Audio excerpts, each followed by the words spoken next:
आवाज में। डेरालू लाजालू काहे सारा मालूम मोहब्बत करेलू, चला प्यार करे ये रानी अगर ए दीवाना पे मरेलू। डेरालू लाजालू काहे सारा मालूम मोहब्बत करेलू, चला प्यार करे ये रानी अगर ए दीवाना पे मरेलू।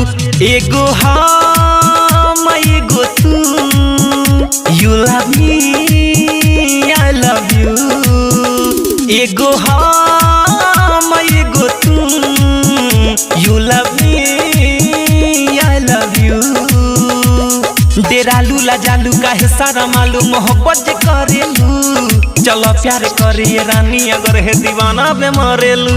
एगो हम एगो तू, you love me I love you.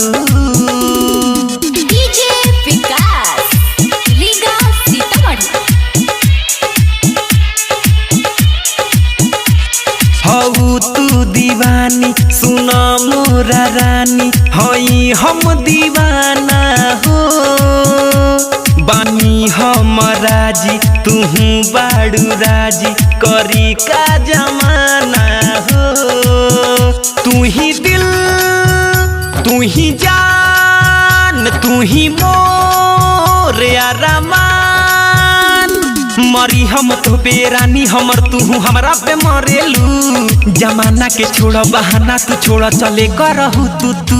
एगो हम एगो तू, you love me I love you. एगो हम एगो तू, you love me I love you. Presented by lovely films production. आप सुन रहे हैं अमित पटेल की आवाज में। ना छूटल बा कबो ना छूटी हो अब, सुनो साथ गोरी हो। ना टूटल बा कबो ना टूटी हो अब, इनेह के डोरी हो।